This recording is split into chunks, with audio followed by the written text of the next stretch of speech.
Fire Protection District in a distinguished fire service career for 17 years and 23 years in emergency response service. She works closely with the residents, providing preparedness training, information on property hygiene, defensible space, and home hardening on the property for wildfire preparedness and resiliency in the event of a disaster. Captain Gluhan will review strategies for preparation and evacuation and efforts the fire district undertakes utilizing modern fire science and to aid and prevent potentially devastating fires like we're undergoing right now.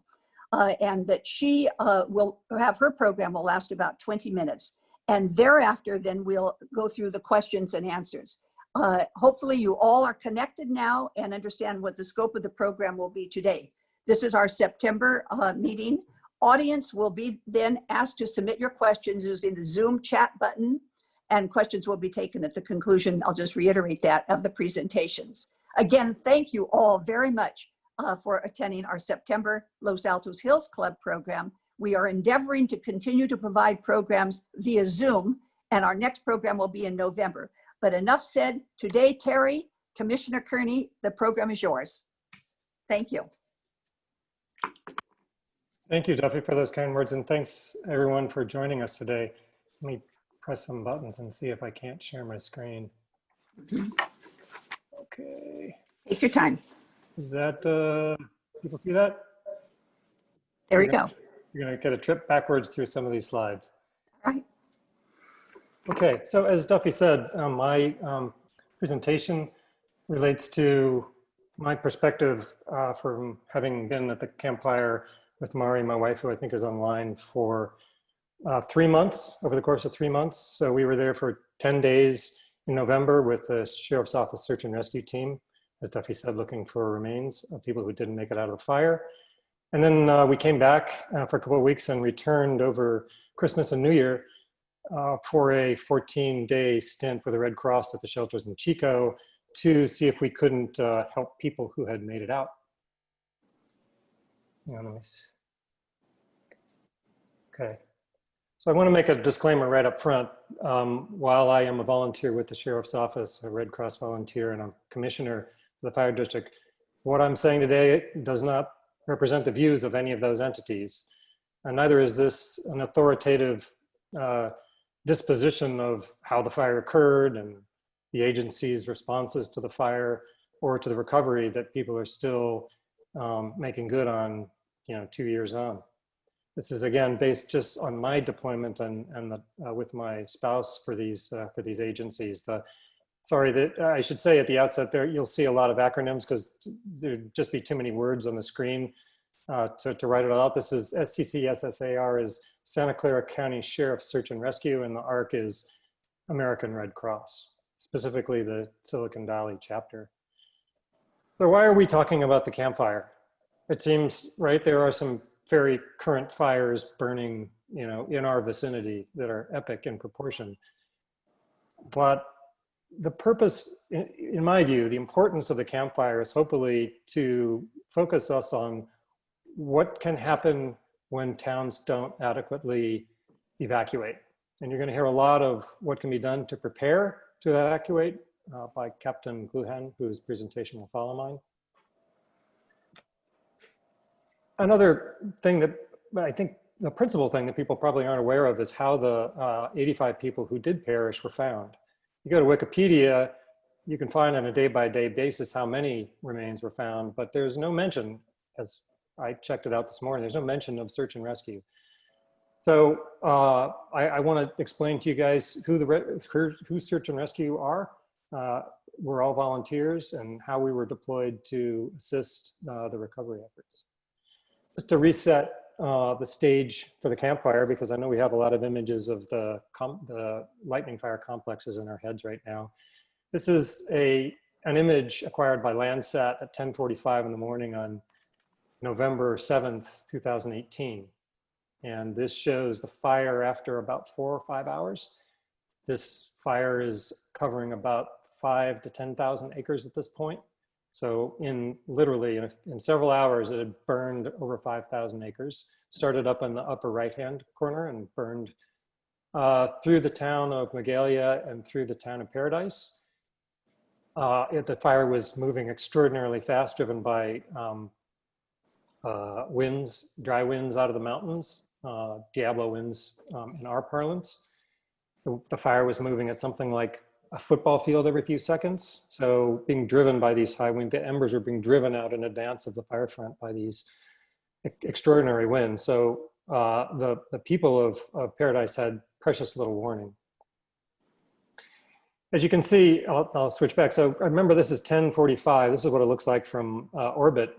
This is what it looks like on the ground. If you look at the clock on the dashboard, this is someone trying to get out of Paradise at 10:44. So as bad as it is, and it is bad to be in a burning house, it was also very traumatic for the people who survived, who at least made it out of their houses, into their cars and onto the roads. But it was no easy task getting out of Paradise. And we'll talk a little bit more about that later. So this is on day 6 or 7 after the fire had started. I think the Butte County Sheriff's Office, having recognized that many people fled the fire in a chaotic and emergent fashion, some people grabbing only the keys to the car, other people actually getting rides in emergency vehicles to evacuate the town. There was enormous uncertainty as to who was caught in the fire and who perished. The sheriff's office was insistent that they were not going to lift the evacuation orders until the sheriff's office had determined as best they could that no one returning would find human remains on their property, which is a pretty significant undertaking, given that when we showed up, which is this picture, there were 7,000 to 10,000 residences that we were looking at clearing. There was enormous pushback from the public and from CAL FIRE that wanted to repopulate. But the sheriff's office, they wanted to lift the evacuation orders, in other words, and let people back onto their property. But the sheriff's view prevailed. But in order to make good on that, that priority, the Butte County Sheriff's Office has a wonderful search and rescue team, but they're quite small. And there's no way that search and rescue team could search through even a small percentage of the overall structures. And so, as is the case for most large search and rescue events in the state, the Sheriff's Office put out a request to Cal OES, the California Office of Emergency Services, for other SAR teams from around the state. And so people probably don't have a good understanding of what a search and rescue team is, and so I'll get to that in a second. But suffice to say, this led to the largest search in California history. The FEMA Task Force Team 3 out of Menlo Park joined us. The National Guard, the California National Guard, joined us, and other allied agencies, many other sheriff's offices from around the state also joined. But the people in orange, those are the search and rescue people. Now, these are all volunteers. So almost every sheriff's office in California has a search and rescue team. And they are staffed with people like me and Mari, who's on the phone, who are volunteers. I'm a retired litigator and attorney from Latham & Watkins. I practiced for over 30 years, but I love the mountains and I wanted to give back to the community. And so we joined the search and rescue team. All these people put their lives on hold to try to come and help the Butte County Sheriff's Office search through these structures and bring closure to these families. So the SAR team that we joined, your SAR team here in Santa Clara County, was formed in 1989. There are about 60 of us, give or take. We have academies every year. The academy this year was canceled because of COVID. We're on call around the clock all year long. So we are deployable by the Santa Clara County Sheriff's Office on a 3-hour notice. Personally, I'm a mountain rescue. I like to do mountain rescue mostly. And so most of the searches that I like to do are in the Sierra Nevada. We have canine teams that Mari, my wife, is very active with. They do a lot of searches in town for people who have cognitive disabilities and have gone missing. But this picture right here is a picture of Grant Ranch Park. So this is the kind of environment that we typically deal with.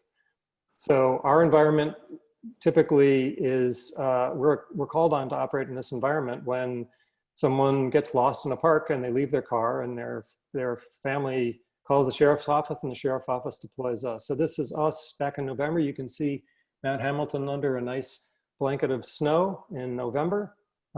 We were searching for a gentleman who we did find this day. So this was the team that was summoned by Butte County Sheriff's Office and did 132 person days at the campfire. So when we were summoned to the campfire, what was the first thing that not the first thing, but one of the most important things that the Butte County Sheriff's Office needed to do is address the safety challenges. Before you send people into these structures in order to search to see whether or not there are human remains in them, there are enormous safety challenges. So people are aware, I think, and this regrettably aware in this day and age of what PPE is. Hazmat level 3 is a couple levels above the masks that you guys wear when you go to the store. So it involves a full Tyvek suit and metal shank boots, helmets, goggles, and an N100 respirator to prevent the toxic fumes that are generated by the plastics and other things that were incinerated in this fire. There were also hotspots still burning. The fire was, I think, 30% contained when we were first deployed. The debris was extremely hazardous. There were holes. One of our team members fell and damaged his knee walking through a property. There was glass, sharp metal, roofs that had collapsed. And so all the joists that have the nails sticking out of them, often those nails were pointed up. There was an unbelievable amount of unexploded ordnance and weapons and firearm safes. There were propane tanks that hadn't exploded. The chimneys, pictures of which I'm sure you've seen, they were sort of arrayed like tombstones all throughout Paradise, were quite unstable. And trees were even more unstable. PG&E made a valiant effort to take the worst of them out, but they hadn't got there when we were there. The roads were still clogged. Most of the power was all out, but there were power lines all across streets. Fire and PG&E had pushed most of the cars to the side of the road, but even accessing some of these properties was quite challenging. Suffice to say, a little bit different than Grant Ranch Park. So once you assemble these people, you get them all up to Butte County and you protect them for sending them in or prepare them for being sent into this environment. How does one go about searching 7,000 to 10,000 or more structures? What are the tactics that you need, the strategy that you need to employ? Well, as I said earlier, the Sheriff's Office had decided, look, we are not letting people back in until we can make sure that people aren't going to find human remains on the front door step. And so we can prioritize some of those structures, some of those properties. For example, if we have firsthand credible information that someone might be there. For example, I spoke with my mom this morning at 6 o'clock. She told me she was going to get out, but I haven't been able to find her. I know she was there. She doesn't drive very well. That's a house that we would prioritize.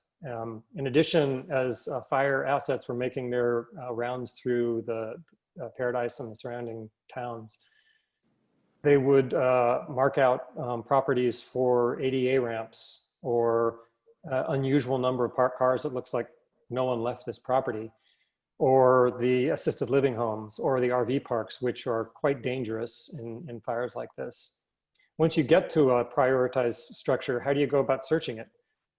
And you do need to prioritize, because you can't search every square inch, every cubic inch of ash in a structure like that. Whole body remains are easy to find, but when 3 floors of a structure falls on them, it's quite complicated. So here are 2 members of our team who are, you can see in the foreground, there is a bed frame that they have flipped over. We were advised by the Sheriff's Office that bathrooms and bedrooms were to be prioritized. In addition, you have open space. As Captain Gluhan is going to tell you, it's not a good idea to run through the fields and hope you're going to outrun the fire. But there was credible intelligence. Firsthand witnesses said that people had left their houses, run through fields, and were trying to make it down to some creeks. and they did not make it, and we found some of those people.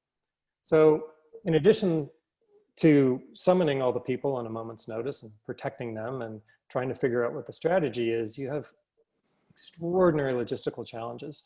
For example, this is Rick Nelson, one of our team members. Where do you get thousands of these Tyvek suits? Where do you get the rakes? Where do you get the N100 mask? You can see that Rick is not wearing an N100 mask. He's wearing an N95. Just fine if you've got viruses, it's not good for toxic fumes. So enormous logistics supply challenge. How do you communicate with Rick when all the communications are down? Fire and the sheriff's office and the National Guard all had different systems, notwithstanding the ICS that we operate under, the integrated, the systems that we operate under. How do you decontaminate Rick once he gets out of this environment at the end of the day? Where does Rick eat lunch? How does he stay clean? Where does he go to the bathroom? Where is he sleeping at night? All of these had to be figured out on the fly, and they were figured out while we were there. We shifted base camp at least 3 times, and the organization shifted from separate commands to a unified command. It was an extraordinary effort on the part of the management of this operation, but it was stunning that we were able to pull it off as well as we did. I would say that just to speak to the bullet, so CAL FIRE was deployed with us so that they could physically remove roofs that had fallen. We were charged with searching the structures, but some of them still had the roofs that hadn't burned if they were metal roofs, or for example, in RV parks, those are metal roof, and the CAL FIRE would come through and pull those off. The National Guard just helped us with manpower. Task Force 3, which Captain Gluhan is very familiar, was deployed on its own searches. They specialize in this sort of search and rescue. They're not, we don't typically get deployed with them. Like I said, we're typically in Grant Ridge Park. So, but we as people who are trained to search, we're focusing on those targeted searches. So the searches for which there was credible intelligence that there might be someone there. And once you find something that you think is a remain, how do you go about determining whether or not it is? Just distinguishing bone fragments from the debris of a fire, especially as one is an inferno that was as hot as this one, is very, very difficult. Bone fragments look a lot like sheetrock fragments. So we had anthropologists assigned to our teams, forensic anthropologists, and they also roamed, and they would confirm or reject finds that we had. And the teams obviously got better over the course of the 3 weeks we were out there. If there was a confirmed site, a confirmed find, then it became a law enforcement issue, and the coroner and the detective responded, and they roped off that site and became a crime scene. So this is my much better half, Mari, who is doing something that we all liked to do after we'd searched property. This is a FEMA marking. You can see at the top of that, it says November 15th, and she was on team B5, and she's about to finish drawing a 0, which means that there were no remains found on this site. It took about 3 days, as I said, 3 weeks or so to complete the searching. The mutual aid SAR was demobilized a couple days earlier because the rain was just torrential. Made it extremely difficult for us to operate in the back roads of these communities. And one thing that I am mindful of as a result of the first bullet on this slide, I should have maybe mentioned it earlier. You might wonder, well, if there are 85 fatalities, why are you guys searching 7,000 or 10,000 or 18,000 structures? I can't remember the exact number. I think it's somewhere between 10,000 and 14,000. Why aren't you just focusing on these 85? And the problem was the missing persons, that's MP list, the missing persons list just simply wasn't actionable.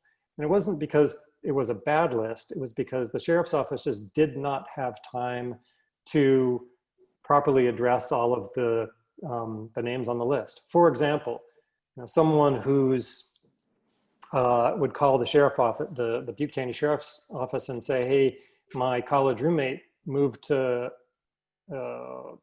Paradise 3 years ago, and I tried to call him and I can't find him, and there's no activity on his Facebook page, and I'm really worried about him. So his name would go on the list, even though he moved the year before to Alaska. So when Mari and I showed up, again, that was on day 6 or 7, the list was something like 100 missing persons. And the next day it jumped to 1,000. And the day after that, it jumped to 2,000. And it seesawed between 2,000 and several, like 500 throughout the time we were there. So unfortunately, the missing persons list just wasn't useful. So one of the things that Captain Gluhan may come to is the necessity of you to have an out-of-state contact. If you do make it out, you need to let people know. You either call the sheriff's office, or you go to the Red Cross Safe and Well page and log in so that people can search that, or you have a plan to tell someone who's not going to be involved in the evacuation that you're safe and well. So we talked a lot about the 85 people who didn't make it out, which was a tragedy for them and their families. Mari and I went back and worked at the Silver Dollar Fairground shelter for the Red Cross for 2 weeks over Christmas and New Year, because the Red Cross had been operating shelters at that point for 2 months, and we're literally just running out of volunteers.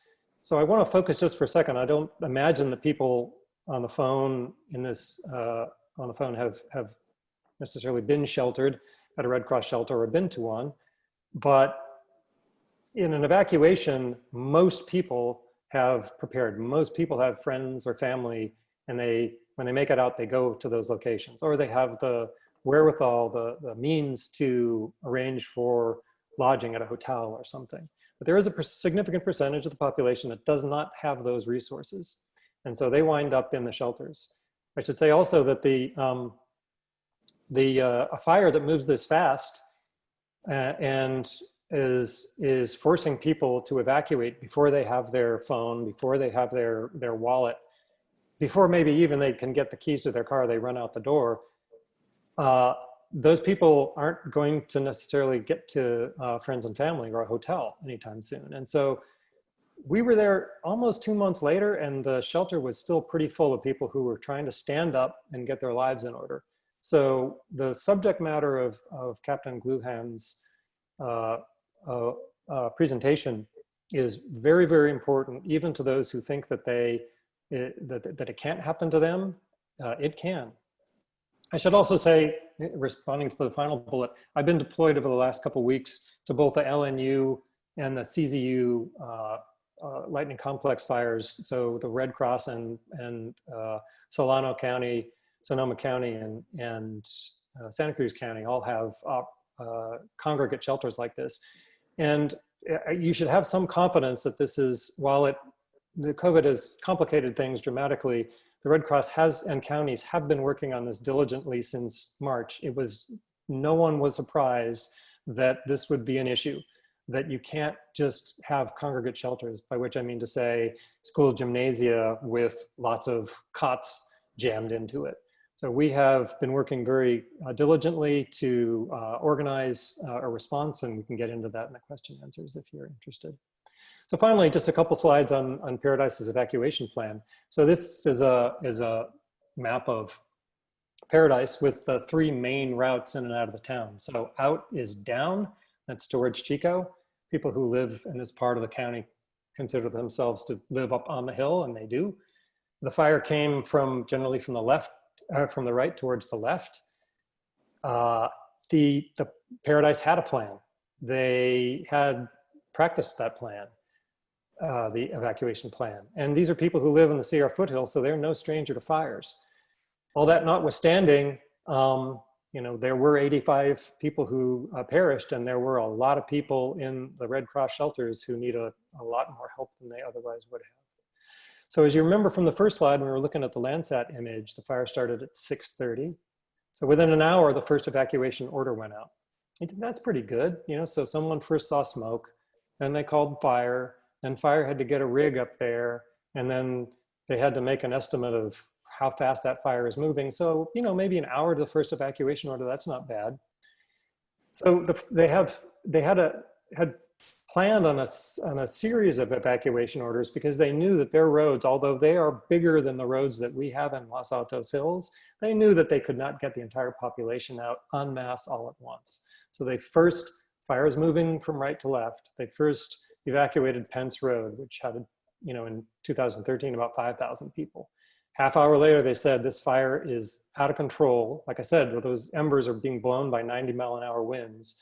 And you can, Captain Gluhan, who has firsthand experience fighting these kind of fires, will tell you, there's almost no front to the fire. It's just sort of exploding all around you. So the second evacuation was ordered, and that was a larger area. And within 3 hours of the fire, they had abandoned the plan, and it was every person for themselves. So it wasn't for lack of planning. It wasn't for lack of Butte County trying to execute on that plan by thousands of emails and thousands of text messages and phone calls. But if a fire is moving that fast, it just is almost impossible to get away from it if you are stopping and wondering, should I leave? The answer is you should leave. So Mari and I came home from our various deployments and we're shocked. This is obviously a map of Los Altos Hills showing, again, this is just Terry as a resident of Los Altos Hills, again, not a county fire district commissioner.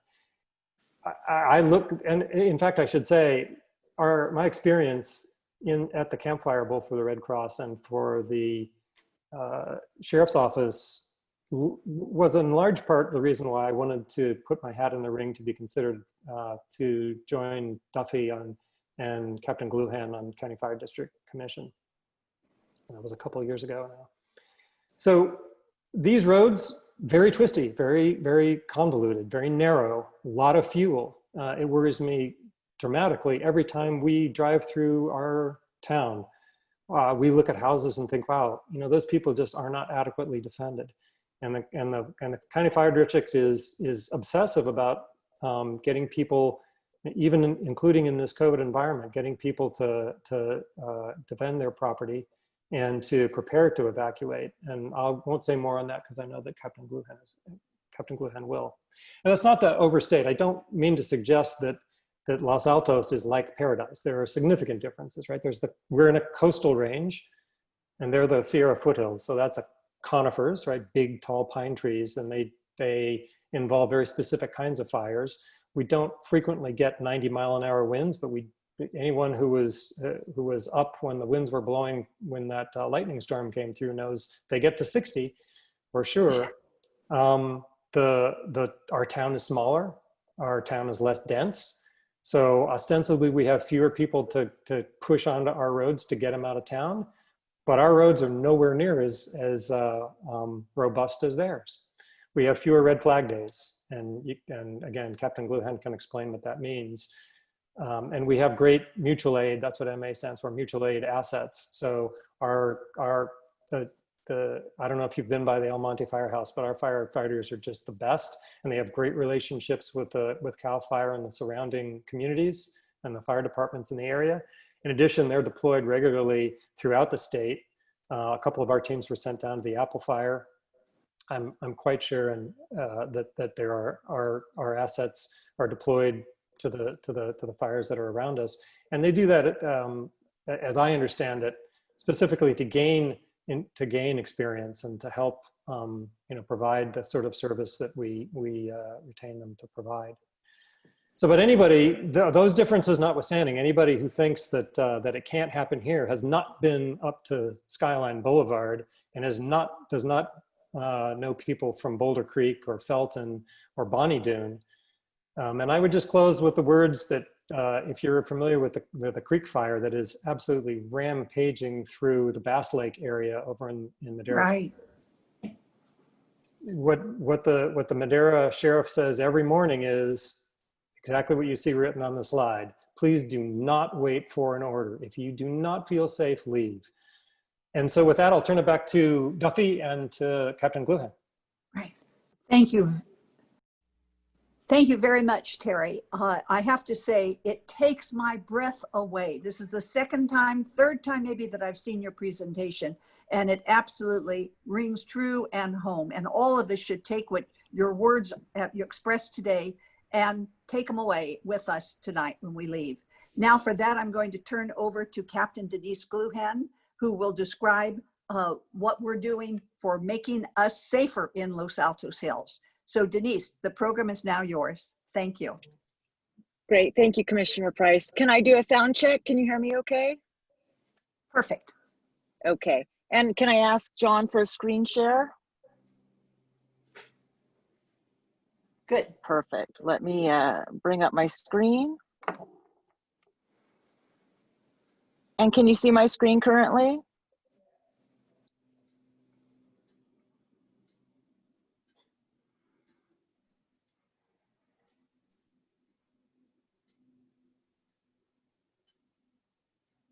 Slideshow. Okay, do we see that Good, there okay? we Can go. you hear me okay? Perfect. All right, let's continue. Okay, so as you look at the screen, thank you everybody for joining today. I appreciate you taking your time to, this is all about learning, education, resiliency development. So I appreciate you taking your time. Thank you, Commissioner Kearny, for that wonderful presentation. As you can see, he's very passionate about being a volunteer for his community, and I want to thank him personally for that, and for all his service that he's done. As you look at this slide on the left-hand side, I'm actually in that picture. That's our Engine 84. Commissioner Kearny spoke of mutual aid throughout the state.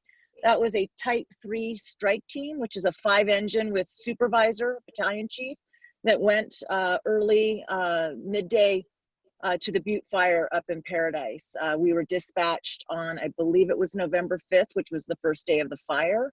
And then we stayed there for 2 weeks. We got home right around the day before Thanksgiving, I think, was when we came home. So that's a picture a few days into the fire. That's on the left. I retired from Santa Clara County Fire actually after that fire, and somewhat because of that fire. My lungs hurt so bad coming home. I sounded like Marge Simpson, if you're familiar with that character, and figured I was eligible, so I took the retirement, and now I'm currently working for Los Altos Hills County Fire District, a little bit over a year now.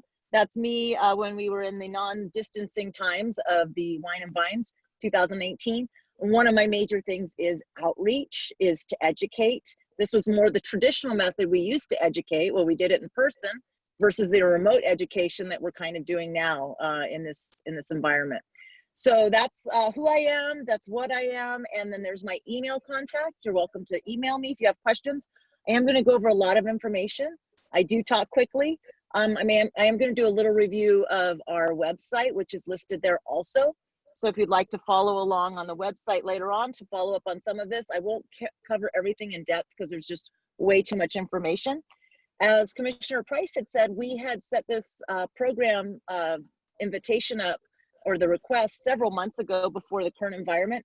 So I did alter my program a little bit with the past events over the last month to involve a little bit more around evacuation. Initially, I was just requested to talk about programs that were offered by the district, the fire district. So I'm going to give you first a little bit of information about the fire district as far as history. Its formation was by the Santa Clara County Board of Supervisors for the residents within the area established as the district, and it was ratified by a vote of those residents. Those actions established what was the Los Altos County Fire Protection District in October of 1939, which is now the Los Altos Hills County Fire District, or LAHCFD. As Commissioner Kearny mentioned, in the fire service, it's almost not legit, or even emergency response, if it doesn't have an acronym. So if I forget and don't give you what the acronym is, please ask in the chat and we'll clarify at the end. If I don't do that, I try to tell you what all the acronyms are. It serves the residents, the fire district serves the residents of the Los Altos Hills proper and the unincorporated areas known as Loyola and Los Trancos in San Antonio Hills.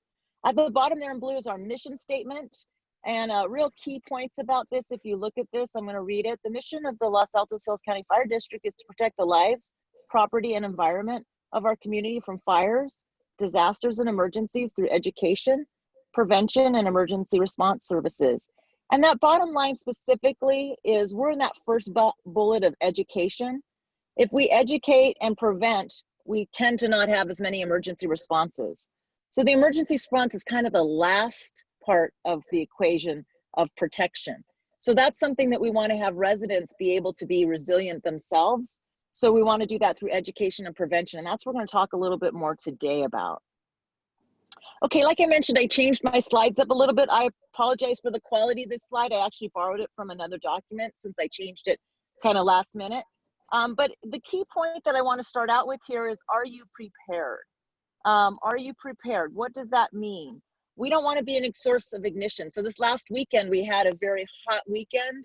And when we say we don't want to be a source of ignition, if we have a bunch of fuel, when I say fuel, I'm talking not diesel or gas, I'm talking vegetation. And we don't want to have a spark from a mechanical or something we're doing like barbecuing, get out and blow into the grassland and start a fire, especially on a windy day. It can take off super fast. So we want to be one less wildfire by watching what we're doing, especially on red flag days, with things that can create heat. Pack a go bag. And again, I'm not going to go into what a go bag is specifically today. Well, we have lots of information linked on our website, so we can go and download those lists off the website. But one of the things that I want to say just really quick about a go bag, it's everything that you would need for at least 24 hours to get by. So imagine you have an evacuation order or a fire like Paradise, which is fast moving with little or no notification, and you need to leave right now, basically to save your life. What do you need in that bag if you could never go home again? Do you have your medications? Do you have your glasses? Do you have your important documents? All those things that you need, along with your family and your pets, obviously, but you're not going to put them in your go bag. But you want the things in the go bag that are ready to go to grab as you're running out the door. So that's basically what a go bag is. An evacuation plan. You need to agree on an evacuation plan, and that has many facets to it. But you want to know, I teach people in my preparedness classes to know 2 ways out of everywhere you go.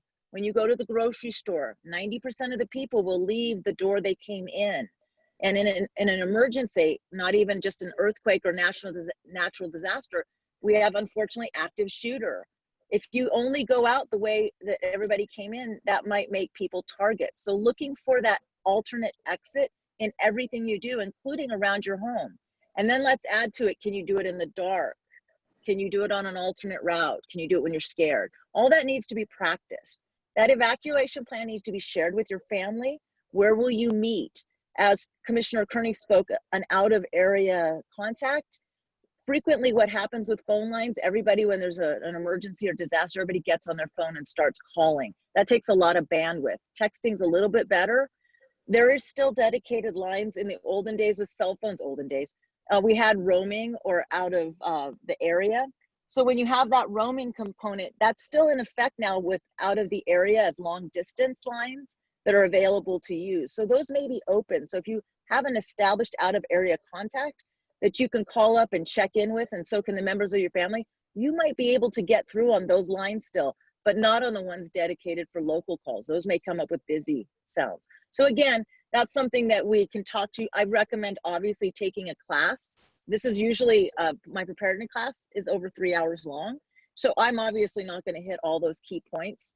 But another part of the evacuation plan is always have at least a half a tank of gas or more in your vehicle. You can get a long way away from a bad situation if you have enough fuel in your vehicle to do that. Or if you have an electrical vehicle, keep them charged at all times, especially around the periods where we have the red flag warnings. And I'll talk a little bit more about those. Again, we talked a little bit already about what's an order and what's a warning.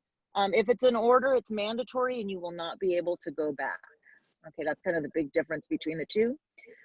Two of the things that you can do, and I really, the sixth bullet point there, or the sixth number, is I'd like everybody to register for NIXL and Alert SEC, and I'll show you links to those on our website later on.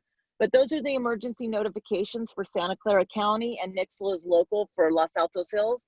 And then if you'd like to, you can download the Ready SEC app on your smartphone, and that will give you a lot of preparedness information around in Santa Clara County and for yourself.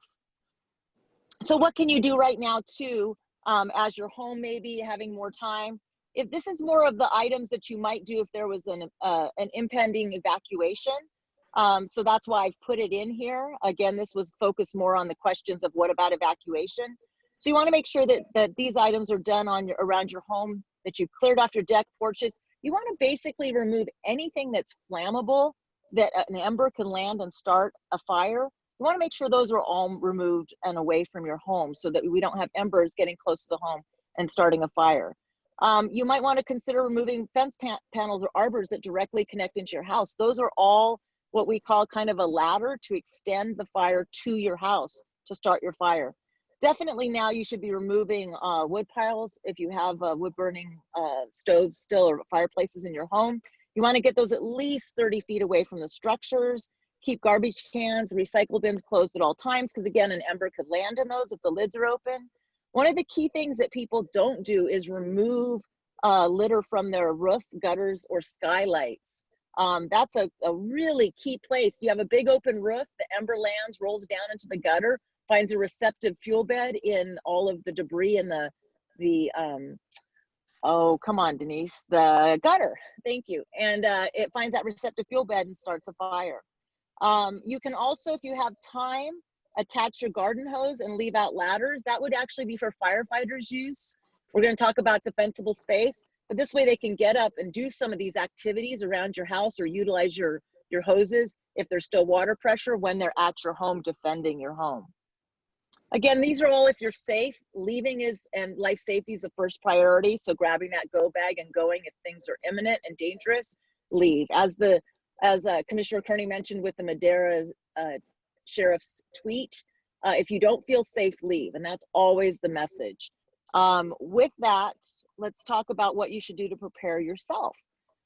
Eating well and staying hydrated. Obviously, in these high heat temperatures, staying hydrated is extra important. Stay on your medication schedule. Again, you don't want to have that change by forgetting your medications at home. So that's why they're in your go bag.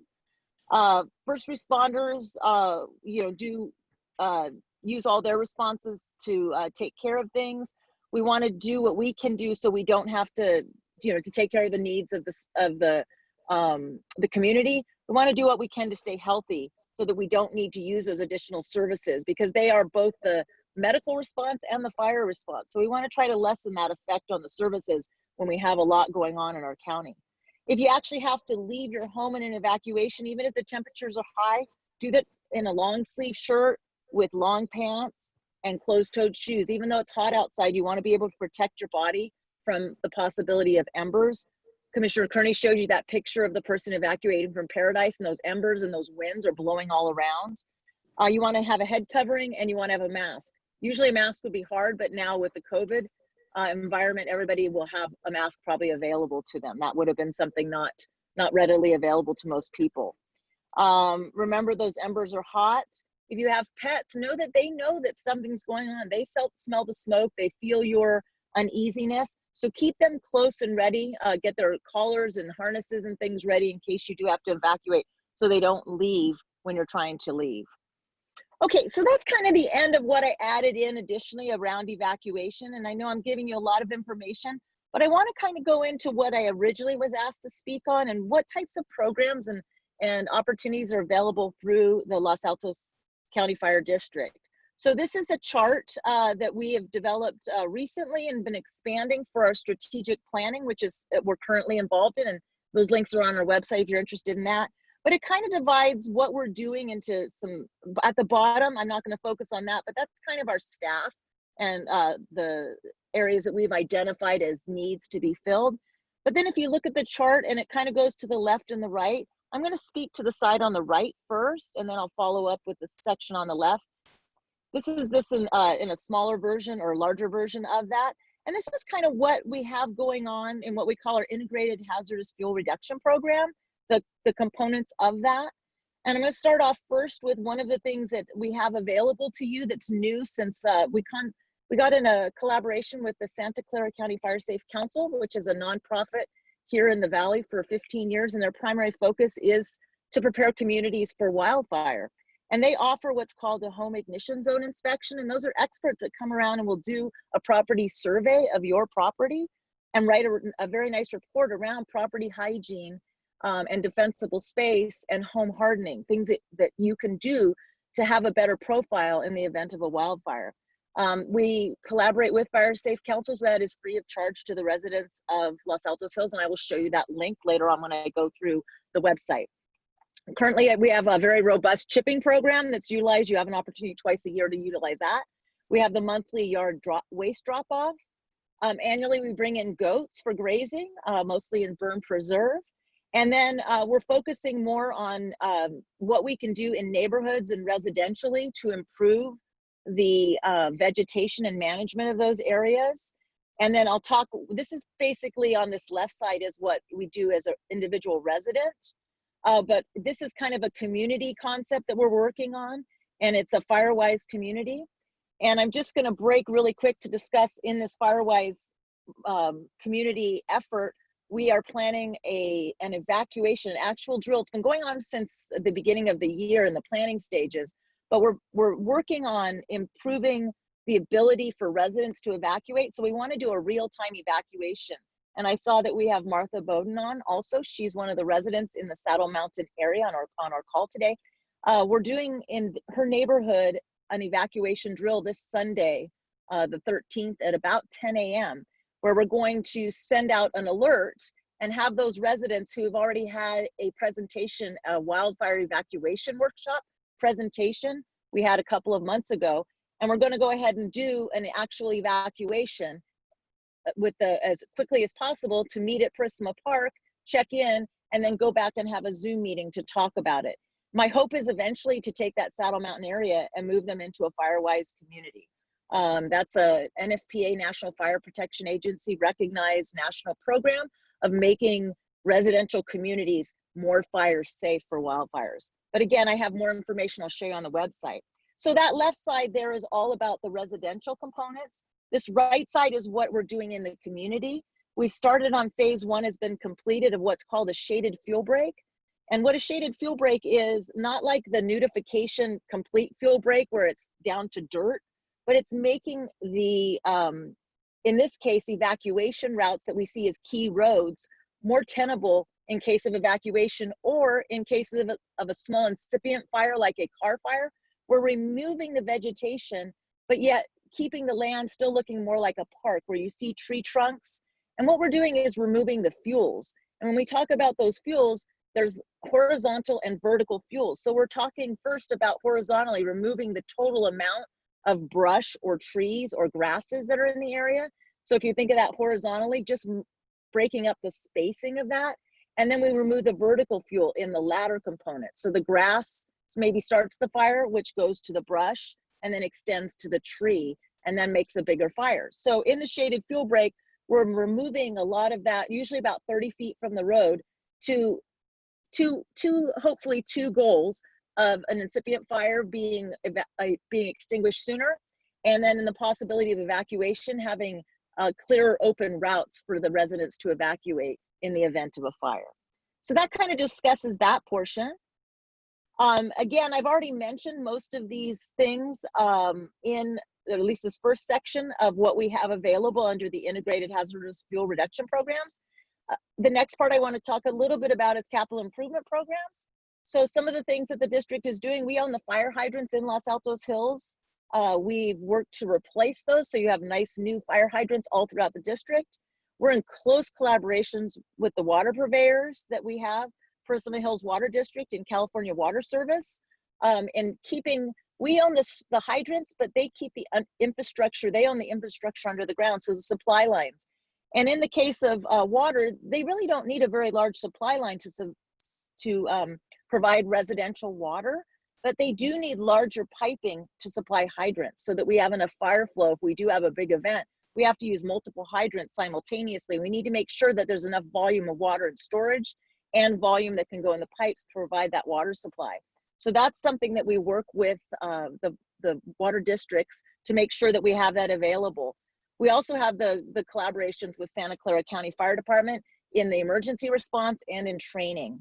So those are some other relationships that we have that we really rely on to make sure that the residents stay safe in Los Altos Hills. Some other additional items that we have, and especially over the last few weeks of the fire danger being increased with the lightning strikes and the close fire proximity, is additional firefighter staffing on the high fire hazard months, and then around special fire risks like the lightning strike potential that was a couple of weeks ago. We have more firefighters out on patrol during those times. So this is that left side, and this gets more into what do we do in education and with people. When we start to the left and read to the right, the emergency access roads, these are the roads that the firefighters depend on to go into the fires. These are the locked gates that say fire access only, and that's for the firefighters to come in, usually in a 4-wheel drive fire apparatus, to reach the fires in the remote areas. So that's something that we're working with the partner agencies. That may be County Fire, that may be the town of Los Altos Hills, that might be open space like Mid-Penn or County Parks. So we're working with those agencies to make sure those roads are ready and accessible for the fire engines. When we go into the community outreach, that's kind of what we're doing today. It's changed, obviously, we've had to pivot in this COVID environment. But one of those aspects under that is our CERT volunteers. We actually have what we call an ARC, which is a supply cache that's down at Foothill College. We constantly are working on volunteer recruitment. Unfortunately, CERT is on hold right now, the academies, because of COVID. But what we're doing just today is in that resiliency, that last slide, around development of what do I need to do to be a resilient resident in Los Altos Hills? What do I need to do to my property for property hygiene, home hardening, defensible space? That's what we're doing right now today. We're providing educational videos that we're working on, professionally produced. I already spoke to the neighborhood evacuation workshops that we're planning on having more of those in other communities and other residences around neighborhoods around Los Altos Hills. So if that's something you're interested, email me and we'll work on getting one of those together. This is next slide under preparedness is actually from the Ready, Set, Go program that the Santa Clara County Fire Department has and that we utilize as part of our preparedness. And that's talking about getting the go bags and all the different steps. And that is linked in our website to Santa Clara County Fire Department. And then kind of this last bullet, websites, social media, really important is where do you get your information in an evacuation or disaster? Hopefully you've registered and you get it if it's an emergency notification, but where do you go to look for reliable sources of information? So highly recommend having sites that come from sources like the town, especially like Los Altos Hills County Fire, the Sheriff's Department. All those are reliable sources. Nextdoor is a great way to get information. It is a great media source for neighbors, but it's not always the most accurate information that's coming on. So you want to make sure you're getting your main information from those types of social medias that are very reliable. Obviously the news, radio, things like that are other types. When we get into public and alert warnings, I've already spoke about the importance of registering for the early alerts and the website channels. We also are very involved with one of the committees. It's the Emergency Communication Committee with Los Altos Hills, and those are ham radio operators, and they're often utilized in disasters when traditional infrastructure has failed, like traditional phones and things. We can use ham radios as a way to get messages. I've already talked about our relationship with the hydrants. So that's about one of our things that we're continuing to work on. And then another component that we'd like to work on moving forward is if we do have one of those evacuations where it's fast moving fire with little or no notification and people are stuck on roads, we want to have areas where people can seek temporary refuge that are safe to go in the event that they're in their car stuck on the roads, so that we can get people off those roads and not being burned over like at Skyway in the vehicles. Also, one of the things that I'm teaching people is if you've done the defensible space and home hardening, the better place to take temporary refuge if you couldn't get out early might be your home. Because on foot and in your car are both leave you very, very vulnerable, your lungs, to toxic gases, smoke. Carbon monoxide will alter your thinking with just a little bit of change in the percentage in the air. So you might get confusion. The coughing, choking, I'll tell you at the Paradise Fire, my throat and coughing, I was just so painful and was just so toxic that you really don't want to be out in that air if at all possible. So early evacuation is the best choice, but then considering hardening your home and defensible space, if you had to take temporary refuge, and then contacting 911 either through texting, phone if it's available, or maybe even your out of area contact to let them know what's going on and that you're needing help to get out after the fact. Okay, I've buzzed through that really quick. I want to go ahead and switch on over to the website, and then we'll take some time for questions. Let me screen share the website.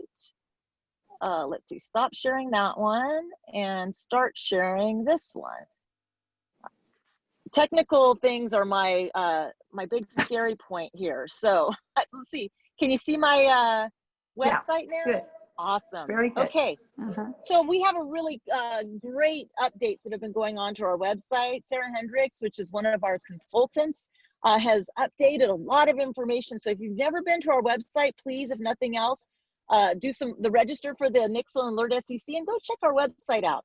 One of the things she's done is giving red flag warning, excessive heat warming, and the PSPS. My home that Duffy had mentioned, I have a home up in Pollock Pines. I'm actually under a PSPS and there's not power up there right now because of the current weather conditions. So it actually happened to me a couple of years before it started happening here. So I was able to firsthand tell some of the issues that are associated with that. So again, we can click on that and there's more information. There's tons of links in here. Los Altos Hills County Fire District, we don't make the news. We don't make these links. We are directing you to places to find where the experts have put the most relevant information as a local source for your information. Even with COVID virus, it's great to know what the CDC is, but it's better to know what's happening in Santa Clara County. So those are the types of links that you'll find in our information areas, is we're linking to the most updated information. Again, you can touch places all over here, find out, here's our strategic planning meetings, which I showed you that's where that flow chart had come from. Another great added place on our website here is finding information about emergencies. So here's all kinds of different, talking about the evacuations and things to do. Let me go back. I'm just kind of giving you a quick overview. There's obviously chipping program. Area 3 signups right now are going on. We just made the signups online in the beginning of this year. So you can do that online or by the cards. There's articles and all kinds of links to go through and check out various things. I talked about our partnership with Santa Clara County Fire. This is where you can click right on here, go to their website, see their Ready, Set, Go. But I kind of want to direct you to the bottom here. Here's our links to our Twitter and our Facebook. But here's a link to Alert SCC and Nixle. So if we click on here, it will take you directly to Alert SCC, and this is where you can go register.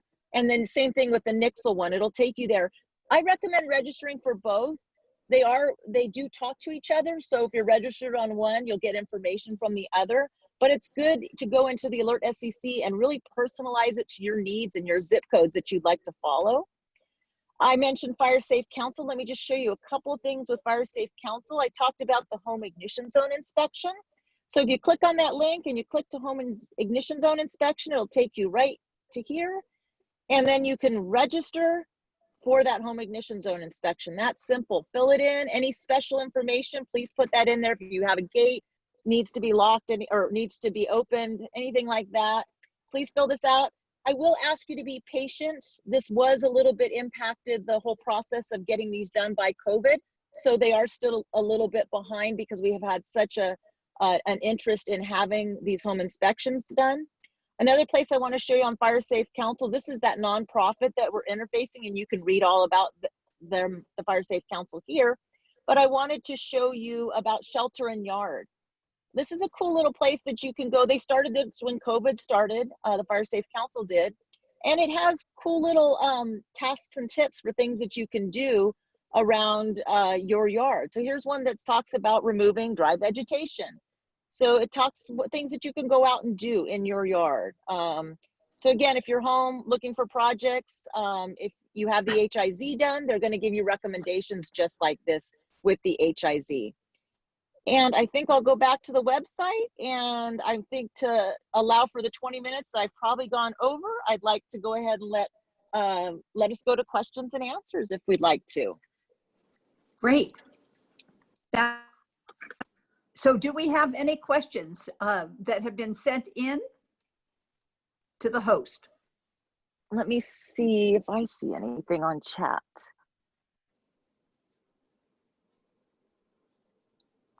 Let's see, I have, so I have a question. Am I still on? Yeah, I have a question from Martha that asks, we have a small forest between Stirrup and Saddle Court, which is part of public and private lands. How can we get the goats to thin out the underbrush? So Martha, I can work with you offhand. I can give you the reference of who we use for goats. Depending on the public and private part, maybe we can see what we can do with the town, depending on who owns the public part. Let's see. Do we cover, so Los Trancos Woods is, the next question is, do we cover all of Los Trancos Woods? Oh, I'm sorry, real quick, back to Martha. I'll get back on a separate email to answer that for you, Martha. Los Trancos is, because of its proximity to the Portola Valley, we do not have we do what's called auto aid. So the Portola Valley actually, because of their proximity, is closer than the El Monte station. So the coverage is actually into Los Trancos is via Portola Valley Fire District versus Santa Clara County because they're closer. Now, if there's a big event, Santa Clara County is in on mutual aid on that call or auto aid on that call, and we would do any investigating there. So we do, it is in our district for investigation, but as far as initial response, it's going to be the Los Trancos. And you don't have to type in if you want to get on. We can have you, do we have raise your hand? Or put that you have a question and we can unmute. Can you unmute yourself probably too? I think Yeah. John John everybody can can unmute. Okay, Yeah, great. so if you have a question too, I'll do this last one and then if anybody else. I have a question if you can hear me, Duffy. Good, Okay. Go ahead. Michelle, go ahead. Okay, so I raised my hand. I don't know if you have seen it. So it's a great the presentation. Thanks, Terry and Denise. The question is, so the Los Altos County Fire District it's really worried about the recent fire. Having been looking from the town's perspective, town government perspective, I'm currently serving as mayor, so I worry about how are we going to be really effectively reach out to the entire community. So Denise and Terry, from your perspective, what can town government do to collaborate, or what can we do to help to prepare the situation? I want the basically question is where are we stand as in terms of the town government in order to avoid the situation like Paradise. I know that you said you have 85 casualties. My goal is we have 8,000 residents and I want to have a 0 casualty. Is it possible? And what is the role that we can play as town government we can do? So I'll start off really quick. Obviously, some of the things I've mentioned already, early notification and early evacuation. What happened this last 2 weeks for some of my residents that have been reaching out to me in emails and phone calls? I have actually, one of my CERT volunteers had her elderly, so people that need to evacuate early, even ahead of warnings, especially ahead of orders for evacuation, are people with access and functional needs or mobility issues. We recommend that people with mobility issues, say the elderly, as I was referring to one of my CERT volunteers, she actually helped her elderly neighbors evacuate ahead of the evacuation warning that came out in Los Altos Hills. When we look back at other deadly fires, Santa Rosa being one, people that died in that fire were people who could not evacuate themselves even on a day that wasn't like Santa Rosa fire in the middle of the night. So those are people that rely on others to evacuate themselves because they don't drive at night. So those people I always recommend under red flag warnings. I liken red flag warning to, in the Midwest, to a tornado warning. That's your get ready. Well, for people that have mobility issues or trouble getting evacuated, I recommend they go ahead of that and go find some place, stay with friends, relatives, whatever they need to do ahead of that on red flag days, if the red flag is in their area. So to answer your question is self-awareness for residents, teaching them how to be self-aware and situationally aware of what's going on, watching the news for red flag. I also have Jay Logan on this call, on this meeting. I'd like to introduce her. She's the general manager for Los Altos Hills County Fire District. I'd like to really quick just give her this opportunity to talk also about some of the collaboration interface. So she'd like to unmute and put some of her thoughts around how the town can collaborate with the district. Jay? Yes, thank you, Denise. And Denise, Terry, just absolutely excellent presentation. Thank you so much. I'm just so pleased that we have the expertise from the both of you to really let the community know all the strides and efforts that we're making, and to all of the commissioners involved. But I want to mention that in the last events, the CZU event, that we had convened a work group that was a evacuation preparedness group, and that was a combination of the persons from Los Altos town, the city of Los Altos, the fire district, and then other partner agencies. So we were checking in with each other on a daily basis to make sure that if that evacuation warning did occur, and if the evacuation order came, we would be immediately prepared to move into a response and have the evacuation temporary refuge areas identified and ready to go, which we were able to do. So I think part of the mission of prevention and protection that the County Fire District provides is to offload and take care of those logistics and from County Fire, and leave the fire department to its tremendous burden of suppression and emergency medical care. So that's the way in which we dealt with the last incident. Luckily, we didn't have an evacuation warning or order, but we had a lot of preparation and practice for it, the event that it were to happen. So that's kind of my overall comment, and I hope that that's responsive to some of the questions in the audience's mind at this point. Thank you. Jay, this is Michelle. Yes. Hi, Michelle. So thank you very much for the briefing. My question was that because of the last the fire, CZU fire, yes. It did cause a certain anxiety among the town of Los Altos residents. Yes. You can see from the next door. I know next door is not 100% accurate, but you see lots of posting, lots of worries. What I was thinking is that they were worried that how come, can we outreach them? Can we educate them? Can we really get them prepared? My question was, is the county fire, like Los Altos County Fire, going to be really do in-depth outreach and address their concerns, or are you expecting the town government, like town of Los Altos, we, as myself as the mayor, to go ahead and continue to educate the resident? Because we are setting up like almost 2 virtual events. Yes. 9/10 and 9/15. Try to outreach to the town resident. Probably a great information from Terry and Denise, especially Terry give a really live visual example at what happened in Paradise. I think that's kind of alertness that the resident probably should know and should be aware in order to get them early prepared. Because right now, unless you actively searching for information, really, nothing is reaching out to them. They have to moving forward to know where where to look for, what to prepare, what to do.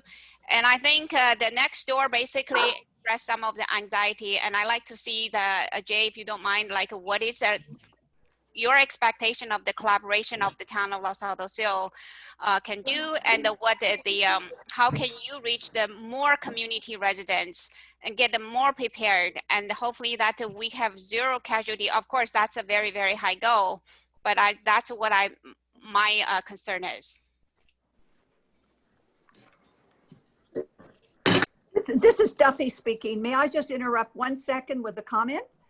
Sure. I recall that in the June Our Town newsletter on page 4 and 5, on June 2019, and I'm going to talk to Deborah Padovan, the city clerk, about pulling that article out that's called Exit Strategy for Evacuation. And the key element that was quoted by the city manager, Carl Cahill, was calling 911 is not an evacuation plan. And I agree with him. If you can appreciate that. But this article is excellent. And it basically was there in June of 2019 with 2-page spread on how to evacuate your home in a wildfire emergency. So I'll make sure that that is pulled. It should be extracted from the town newsletter. The town newsletter is called Our Town, and it's the June 2019 edition. So it's more relevant today than it was in June of 2019. But I must say it's excellent. And so I would encourage people to pull Thank you, that, and Daphne. I'll talk with Deborah if that's okay with you. That's great. I think that article probably should be reposted on the next door following that thread as well. Sure, sure. Very good. And you. for Madam Mayor, we also Jay and I are both panelists on your 10th. Unfortunately, it conflicts with our 15th, but on your 10th evacuation meeting, we are panelists also. That's great. That's great. That's only a few days from now. Yeah. Yes. 2 days. And Madam Mayor, I wanted to mention also, this is Jay Logan, I wanted to mention also that after this last event, Captain Gluhan received a number of emails and a number of calls. What do I do? What do I do? What do I do? Yes, yes. And what Captain Gluhan did is she sat down one night and she wrote a very, very compelling letter to the residents. And then she sent it to me. And of course, then I pile on and start putting in my 2 cents. And what we're going to do, and I think this is how we're communicating now, all of this is grassroots. It's just like running a campaign. It's just like starting from the beginning. It's touching each individual resident and asking them to also be an ambassador with us. And so what Denise did and what we're doing right now is we're making this a dynamic letter with her, with Captain Gluhan's experiences, and every inch of the way are hyperlinks. So the letter becomes like a table of contents, and the resident can click on the hyperlink, and then it goes to a chapter of how to do a go bag, how to do an evacuation plan, how to have your emergency preparedness family plan. All of that is a very dynamic view of what we can do to start grassroots being ambassadors to each of the residents at next door, on our website, at the town council, and to do it collaboratively. So that's the vision that we have that's being wrapped into our strategic plan right now.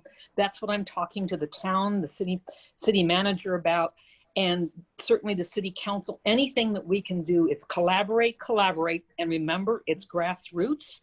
It's getting the word out and being ambassadors of that, and then having a really good plan and a toolkit available that really speaks to the needs of the residents. If you notice that the chart that Captain Gluhan used in today's presentation, each one of those boxes is hyperlinked to resource materials. And we've convened a videographer. So rather than to tell somebody in a written memo how to do the brush chipping, we're doing a video on how to do the brush chipping, and we'll have that embedded in that chart. Those are the techniques that we're looking at, using the technology to get the word out. So thank you, Madam Mayor, for that excellent question. Right, thank you. Thank you very much. I really appreciate what you all of the steps you have taken. So there's a lot of things we can do. You definitely have done a lot moving forward.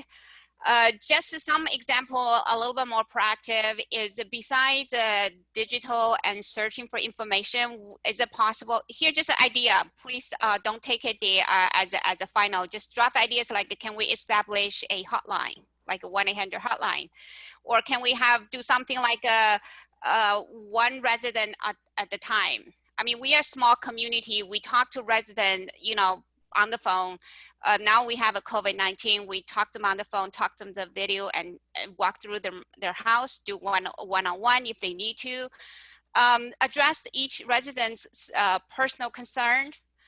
This is just an idea that can get us to dive into much deeper than just what I call the just let them to moving forward to digging information. We kind of have to do what we call the push notification. We push the information to them. Anyway, yes. That's what I'm thinking. But thank you very much. I won't talk too much, and having a discussion maybe later. Yeah, I think that I have one more question up here from Terry Kearny's wife, Maury. Maury, do you want to go forward and ask your question? Hopefully, can somebody clear Maury? Hi. Yeah, Maury, go ahead, ask your question. Well, I had a lot of them. Okay. So one is rather than asking communities whether or not we want to practice some evacuation and really get on it, wouldn't it make sense to identify those communities or those areas that are at high risk in particular, and then we get an advocate within that community and plan something? Because I think it's too dangerous for us to just wait till somebody actually wants to know how to do it.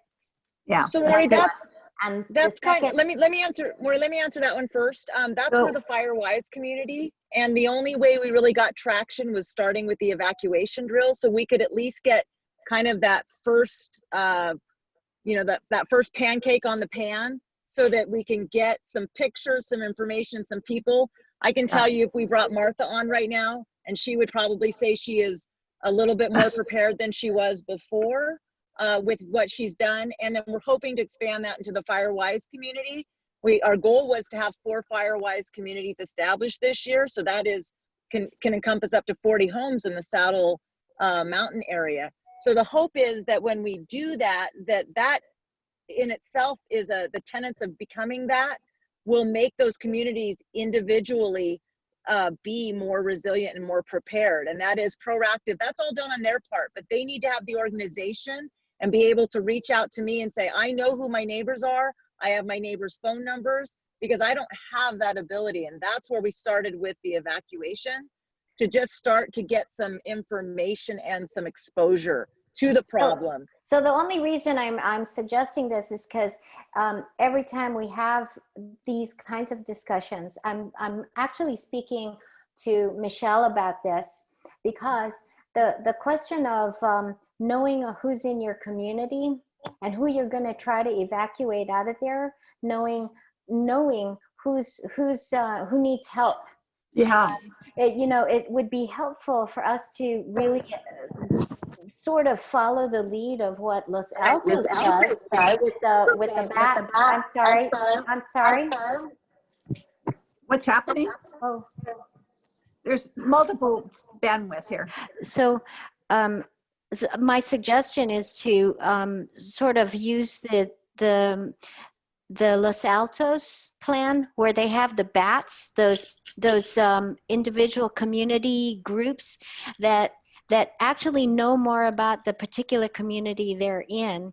And within Los Altos Hills, we do have certain areas that actually would lend themselves to preparedness training. And maybe we could just do something like that. Maury, let me ask you a question. Maury, this is Duffy. Yeah. Are you a member of the CERT program in Los Altos Hills? Yes. So you know that we have our little divisions. We have the town divided up, and that's what you're suggesting is really something that might fit in nicely with that CERT group. Yeah.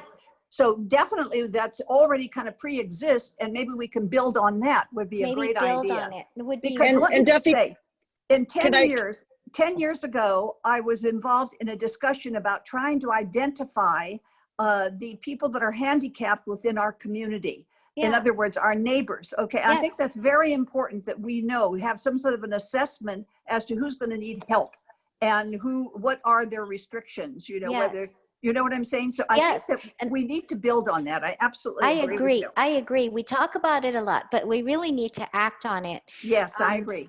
Okay. And then the other question was to Michelle's question.